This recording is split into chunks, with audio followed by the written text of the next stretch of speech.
Nowhere to go. The parking lot behind North Star Holdings was supposed to be empty at 2 in the morning. Malcolm Reeves noticed the black sedan on his way out of the wood shop, tucked into the shadow near the loading dock where the security light had been burned out for 3 weeks. He almost kept walking. He had a daughter asleep upstairs and an early pickup in the morning, and whatever was happening in that car was none of his business. Then his flashlight swept across the driver's window, and he recognized her immediately. Serena Kessler, CEO of the company he'd worked for going on 9 years, was curled against the door with her blazer folded under her head, her phone dark and face down on the passenger seat. A single suitcase sat in the back. Malcolm stood in the cold for a long moment, flashlight aimed at the ground. He could walk away. Protect his job, protect his daughter, protect the careful, stable life he'd spent 13 years building. He knocked on the window instead. Malcolm had never finished his architecture degree. He'd been 2 semesters from graduating when his daughter, Tessa, was born, and the math had been simple enough: an infant needed formula and a warm room, not a father chasing a diploma. He'd taken the job at North Star Holdings because it paid steadily and came with a 2-bedroom unit above the wood shop, small, but theirs. He told himself he'd go back to school eventually. Eventually had stretched into 13 years, and he didn't regret it, though people never quite believed him when he said so. Tessa's mother, Leah Bennett, had recognized early on that she wasn't built for the life that came with a baby. She lasted until Tessa was 4 before she left. Not a clean break, just a gradual disappearing act. Fewer calls, longer gaps, birthday cards that arrived a week late and then stopped arriving at all. What Leah left behind was a daughter who woke up at night asking if people came back after they left. Malcolm built everything else around that question. Dinner at 6:30, no exceptions. No phones at the table. Every promise kept, especially the small ones. And an unspoken rule they both understood. If you were going to leave, you said so first. You didn't just disappear. Tessa was 13 now, sharp and self-contained, with her mother's cheekbones and her father's stubbornness. She filled her sketchbooks with floor plans and structural drawings, kept a laptop folder labeled "Real Buildings I Want to Make Someday," and could identify a load-bearing wall in any room she walked into. Malcolm worked the wood shop 6 days a week restoring the furniture that moved through North Star's commercial properties, and took private commissions on the side, enough to cover Tessa's art classes and a savings account he never touched. The work was honest. The life was quiet. Malcolm had made peace with both. Serena Kessler had been CEO of North Star Holdings for 4 years, and in that time Malcolm had spoken to her directly exactly twice. She ran the company with a precision that made the board nervous and the lawyers tired, and had a talent for walking into a room already knowing more than everyone in it. Nobody talked about her personal life, because she didn't seem to have one, or if she did, she kept it somewhere nobody could reach. What no one at the company knew was that her marriage to Julian Mercer had been collapsing for years before it finally ended. The divorce had been finalized 6 weeks earlier, and the settlement was still being contested on 4 fronts. Julian was a financial investor with the right connections and the patience of a man who understood that the slower you tightened a trap, the harder it was to see coming. The one person who'd sensed something was wrong was Caroline Voss, Serena's chief of staff. 3 weeks before the night Malcolm found Serena in the parking lot, Caroline had pulled her aside and said quietly that Gavin Rohr, a board member with a long history of positioning himself near power, had been holding off-schedule meetings with outside parties she couldn't identify, and that certain internal documents had been accessed after hours from an untraceable IP address. Serena listened, thanked her, and said she was being careful. That evening, Caroline started making copies of everything that might matter later. It was nearly 2:15 when Serena finally raised her head from the window. She cracked it an inch. "I'm fine," she said, voice level. I pulled over to rest before continuing on. "Where are you continuing on to?" A pause. "I have somewhere to be. It's 2 in the morning. I'm aware of the time." Malcolm looked at the suitcase, then at the dead phone, then back at her. "Ms. Kessler. I've worked here 9 years. I know what this parking lot looks like when someone's just pulling over to rest. And I know what it looks like when someone has nowhere else to go. the composed version of her face cracked slightly at the edges. It took another 10 minutes before she told him the truth, laid out in the flat, careful way of someone who'd learned that showing distress was more dangerous than hiding it. The house she'd shared with Julian was temporarily in his possession during the asset review. The apartment she'd leased had been cancelled without explanation 4 days ago. Her accounts had been frozen pending a financial investigation his attorneys had filed. She couldn't use her corporate card or check into a hotel under her own name without his people tracking her. On paper, Serena Kessler was worth several $1 million. In the parking lot at 2 in the morning, she had a dead phone, no cash, 1 suitcase, and nowhere safe to be. "There are people I could call," she said. "Associates. But Julian knows all of them. She stopped, chose a different word, thorough. Malcolm thought about his job. He thought about Tessa asleep upstairs. He thought about 13 years of being the kind of father no family court had ever questioned. Then he thought about a woman sleeping in her car in a parking lot she technically owned, because every door that should have been open to her had been methodically closed. "There's a room behind the shop," he said. "It's not much, a sofa, a half bath, its own entrance with a separate lock. Completely cut off from the apartment upstairs." "Why would you do that?" "Because it's 2 in the morning and you have nowhere to go. That's a sufficient enough reason for me." In the morning, Serena learned her apartment would need another week. Before she could say anything, Malcolm went upstairs and told Tessa plainly, the way he always did, a colleague was in a difficult situation and needed a place to stay, in the room behind the shop, separate entrance, separate key. She wouldn't be in their space unless invited. "A colleague," Tessa repeated. "Her name is Serena."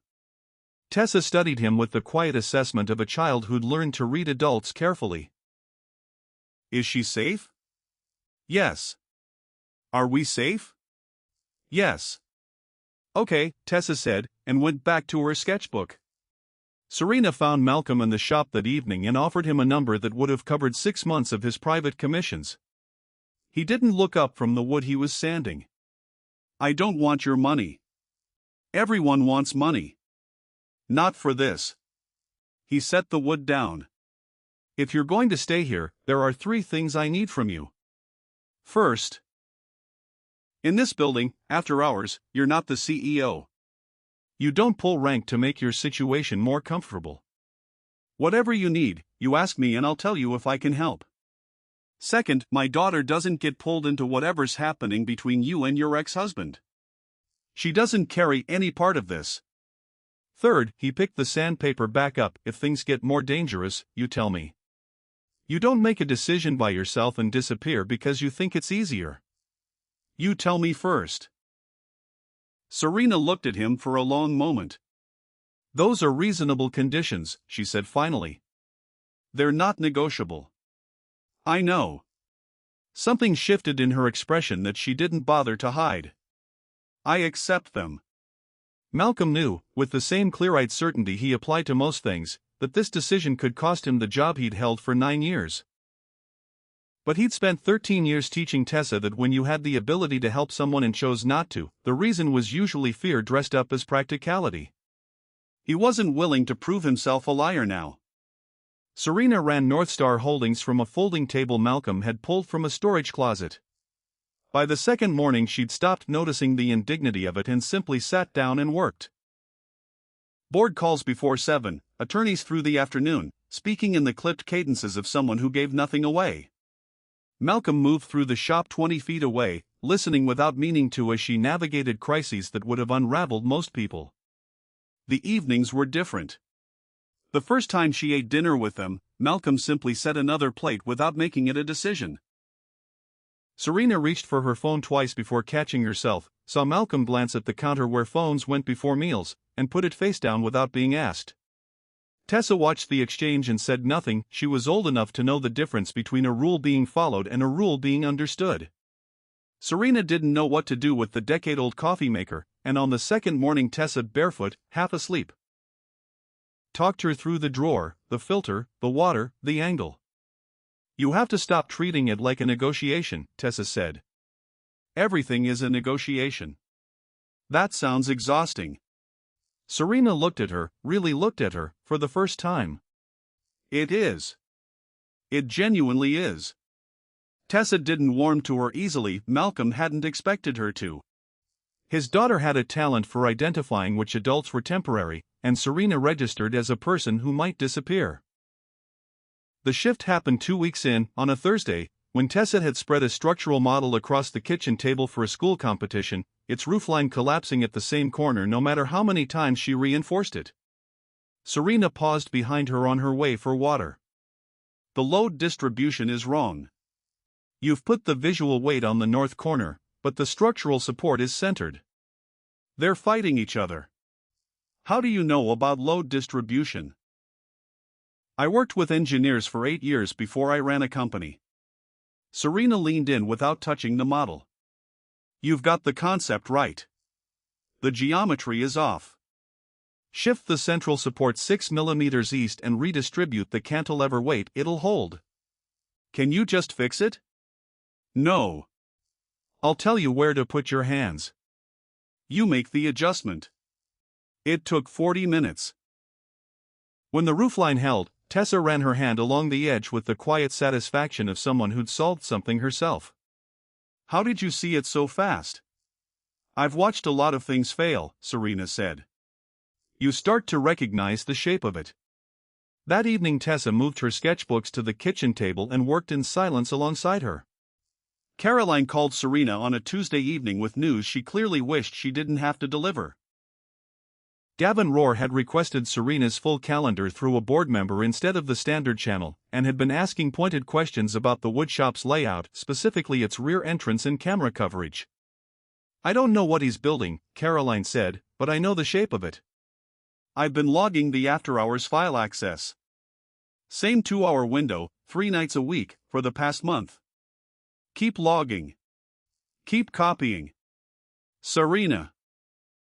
Someone's been feeding him information about your personal situation. The account freezes, the apartment cancellation. Those aren't public. He knew before they became public.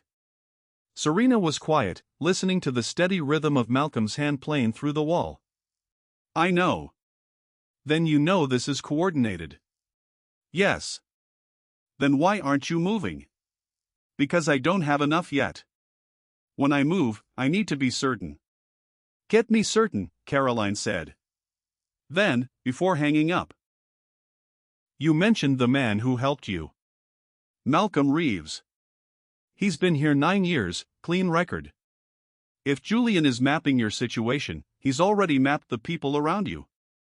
Tell him to be careful, too. Serena walked to the shop doorway and waited until Malcolm looked up. Caroline Voss. My chief of staff. She's been with me since before I was CEO. If anything happens and you need someone inside the company to trust, it's her. He held her gaze. All right. I mean that as information, she said. Not a request for anything. I know. Thank you for telling me. Malcolm noticed things about her slowly, the precise way she made her bed, the way she returned things to exactly where she'd found them, the rare laugh that cut off clean the moment she remembered to monitor herself again.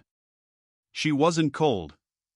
She'd spent years in an environment where any visible weakness was catalogued and eventually used, and she'd adapted. He kept his distance anyway. She was his employer, technically, and 2 months out of a marriage. The timing was wrong on every axis he could name. What he couldn't do was pretend he wasn't paying attention. The photograph ran on a Wednesday morning, a grainy, cropped image taken from above, showing Serena stepping out of the shop's rear entrance while Malcolm held the door. The crop removed the exit sign and the loading dock trash cans that would have made this setting obvious, and made them look close. Northstar CEO Serena Kessler, recently divorced, photographed leaving the private residence of company woodshop employee, the caption read. By the time Tessa left for school, 4 financial news sites had run the story. 2 hours later, Julian Mercer released a statement polished, thorough, and written days before the photo ran, expressing concern about his ex-wife's emotional stability and fitness to lead. By noon the board announced a formal inquiry into Serena's leadership. By the following Monday, Malcolm was placed on administrative suspension pending investigation into whether he'd received preferential treatment from the CEO. Two of his private clients cancelled that week. And Leah Bennett filed an emergency motion to review Tessa's custody arrangement, alleging Malcolm had introduced someone involved in active legal disputes into a minor's living environment. Not mentioning that a representative from Julian's legal network had offered to cover her attorney's fees in full 3 weeks earlier. Julian wasn't just dismantling Serena. He was dismantling everyone around her. Serena's attorney laid out an option, a joint statement denying any personal relationship, purely logistical arrangement, signed by both of them. It would likely restore Malcolm's standing and reduce the custody motion's traction. But it would leave Serena to stand alone before a board Julian had been quietly courting for months. "I need to think," Malcolm said. "You have 48 hours. Julian came to the wood shop alone on a Friday afternoon, no attorney, no assistant, no witness, which told Malcolm something before a word was spoken. Julian picked up a chisel, examined it, set it back in the wrong spot. "You're good at this," he said. "I'm here because I think you're a reasonable person in an unreasonable situation, and I'd like to offer you a way out." He named a number, then described what it could do: clear Malcolm's debts, fund the architecture degree he'd set aside, open the private workshop he'd been sketching in his notebook margins, cover Tessa's education wherever she wanted to go. In exchange, Malcolm would sign a statement confirming Serena had come to him in a state of emotional dysregulation. Dependent, volatile, unfit to lead. "Everything in that statement is technically true," Julian said pleasantly. "She did come to you. She wasn't functioning. All you'd be doing is providing context." Malcolm put the chisel back where it belonged. "She came to me because someone had taken her house, her accounts, her apartment, and every other option she had. That's not evidence of instability. That's evidence that someone engineered a situation designed to leave her with nowhere to go." "That's a generous interpretation. It's the accurate one." Julian said his name with the patience of someone who'd rehearsed this. "I want you to think about what you're protecting. Serena Kessler will land on her feet, people like her always do. What she won't do is remain in your orbit. She'll go back to her world. You'll stay in yours, and right now your world is contracting quickly. I'm not offering this because I'm cruel. I'm offering it because you've been caught in something that was never about you, and there's no reason your daughter should pay for it." "You came here alone," Malcolm said. "No attorney, no witness. A man like you doesn't do that unless he's certain the other person can't afford to fight back." He held Julian's eyes. "You figured I was cornered enough that I wouldn't dare push back. So you came yourself." Something moved behind Julian's eyes, not quite respect. Recognition. "You're smarter than the situation suggests. I want you to leave the shop." Julian set a check on the workbench and left without another word. Malcolm didn't touch it. Serena knew Julian had come the moment she saw Malcolm's face. He told her plainly that evening what had been offered and what he'd said. She listened with her hands flat on the table. "You should have taken it." She said no. "Malcolm." He said her name with enough weight to stop the sentence she was building. "I need you to not make this decision for me. I'm thinking Tessa might lose her father's custody because I slept in your parking lot. That's Julian's doing, not yours. The distinction doesn't make it less real." "I know it doesn't." He sat across from her. "Which is why I need you to stay. If you disappear right now, the story is whatever Julian wants it to be, and I lose the one person who knows what actually happened." Serena looked at him for a long moment. "I won't leave." "Third condition," he said quietly. "I remember the third condition. I won't leave." Somewhere upstairs, Tessa's light was still on. She was gone by morning. Malcolm found the back room empty at 6:15, sofa folded back, table bare, extension cord coiled by the door. An envelope with cash sat beside a note in her exact, deliberate handwriting. "I told you I wouldn't leave and then I did. I'm sorry. This is the only way I know how to stop the damage from spreading. S." Malcolm stood in the empty room for a long moment, then went upstairs to start breakfast and didn't say a word. Tessa figured it out before her orange juice was half gone. The counter where Serena's charger had been plugged in every morning was empty. She left. Yes. Tessa was quiet long enough that Malcolm didn't try to fill it. She didn't say anything. She just decided and left. She thought she was protecting us. That's what people always say. She looked at her hands. Mom used to say that too. That she was making things easier. Malcolm had no answer that was both honest and kind, so he chose honesty. You're right. It's the same pattern. I'm not going to tell you it isn't. From wherever she was, Serena signed a legal declaration denying any personal relationship and accepting full responsibility for the incident, filed with the board as a gesture of cooperation. Malcolm understood it as her version of protection. It left him with no job, no income, a damaged name, and a custody hearing on the calendar, and it left her standing alone in front of a board Julian had spent months quietly building. Julian hadn't won yet. But the distance between not yet and already was closing fast. Malcolm spent his last week in the shop doing what he always did when he didn't know what else to do. He worked. Clearing out 9 years of maintenance files, he found an adjustment order dated 6 weeks back, buried between HVAC service reports, and ordered to reposition the loading dock camera away from the parking lot and toward the shop's rear entrance. The authorization belonged to Gavin Rohr. Malcolm pulled the access logs. The photograph in the financial press hadn't come from a photographer with a long lens on the street. The angle was too high, too precise. It matched the repositioned camera's exact field of view. He traced the vendor, a security firm absent from Northstar's approved contractor list, through 3 shell entities to a holding company incorporated in Delaware 18 months ago, 2 weeks after Serena filed for divorce. He called Caroline Voss. "I was wondering when you'd call," she said. She'd known something was being built, just not its full shape. "Serena told me you were the only person in that building she trusted without having to decide to.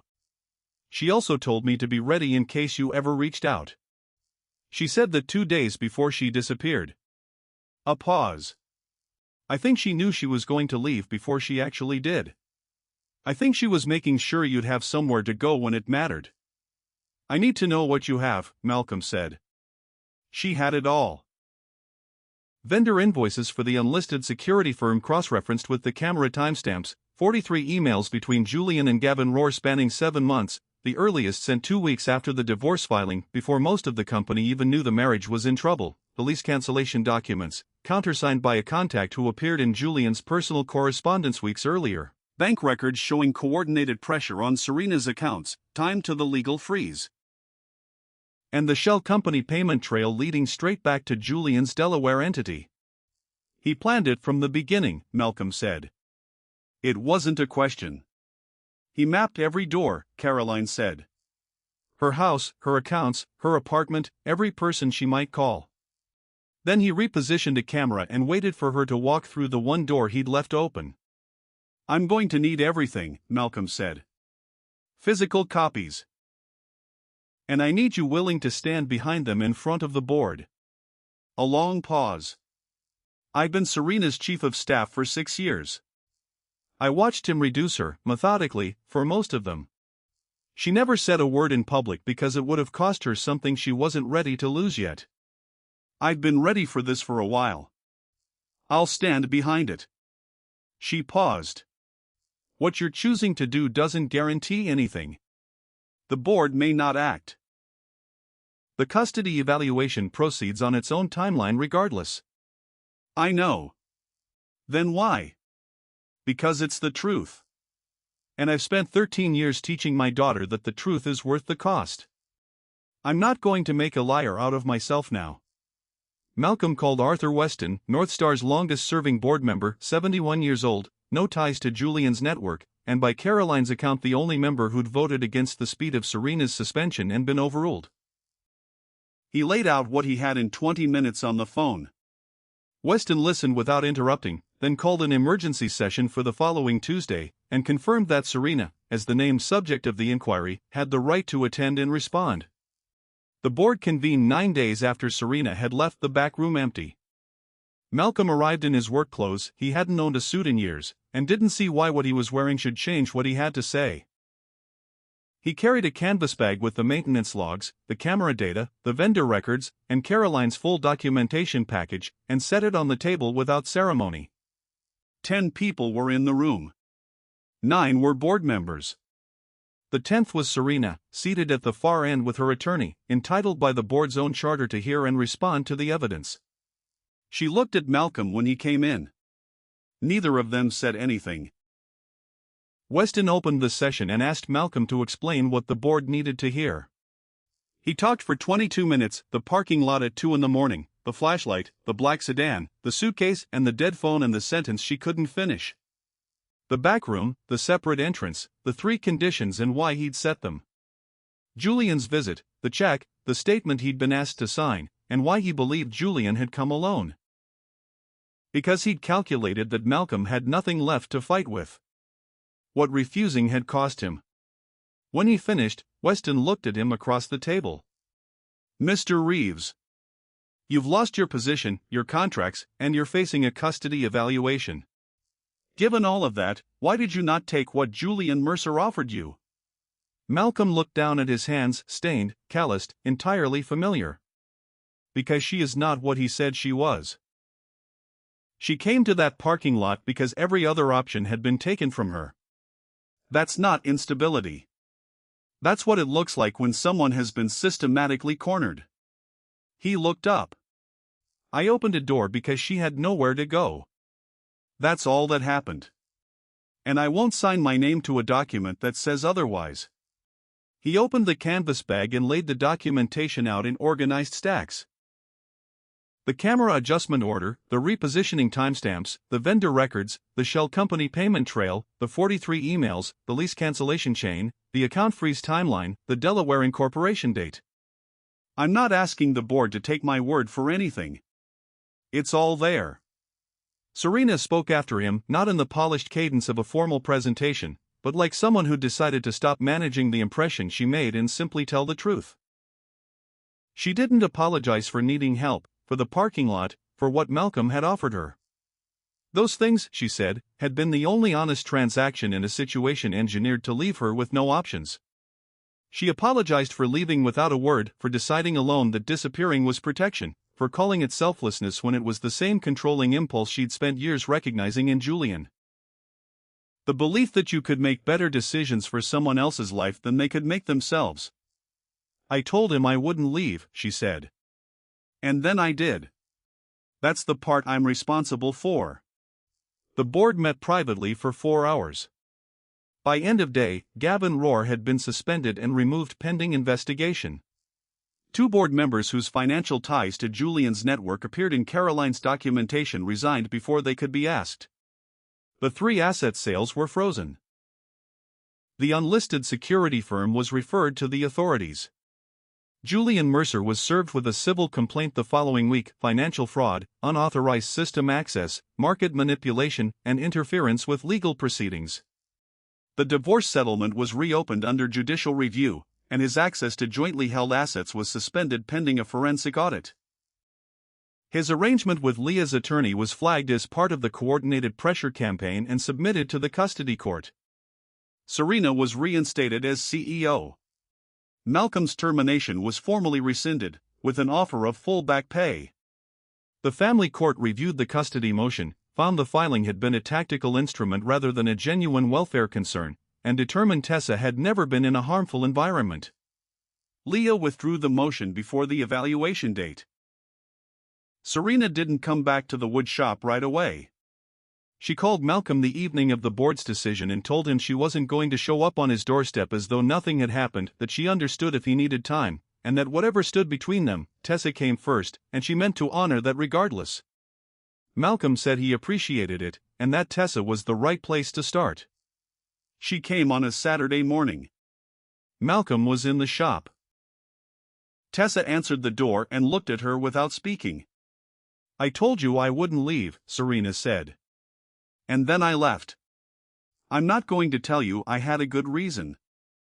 I was scared, and I made a decision that wasn't mine to make for you or your father. Tessa leaned against the doorframe. You left like my mom leaves.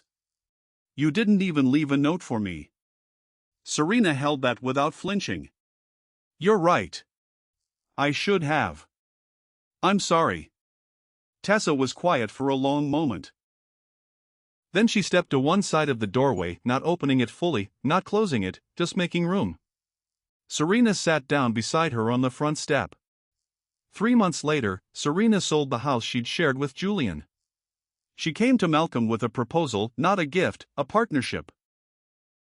Investment in a private design and restoration workshop, independently operated, Malcolm holding full creative authority, profits shared on a documented schedule, no personal relationship permitted to influence the business, independent legal counsel on both sides. Malcolm had his attorney review it for a week before he signed. The workshop opened that fall. Tessa designed the logo, a geometric mark that looked like both a compass and a floor plan, and claimed a corner of the back room for her drafting work. Malcolm re-enrolled in the architecture program the following semester, and Tessa had dinner started by the time he got home on class nights. Serena became part of their routine without anyone formally deciding it, Sundays, sometimes weeknights, always with enough notice that it was a choice and not an assumption. In late November, the three of them walked through a house together. Wide porch, south-facing windows, a back room full of light. Serena stood in the center, quiet for a long moment, then turned to ask what they thought. That evening they spread renovation drawings across the floor. Tessa fell asleep against a rolled blanket after midnight, pencil still in hand. Serena sat with her shoulder against Malcolm's arm, the plans spread out in front of them. Outside, the porch light was on. Not because anyone was expected, but because someone had decided this was a place where the light stayed on, where people said what they meant, kept what they promised, and didn't leave without a word.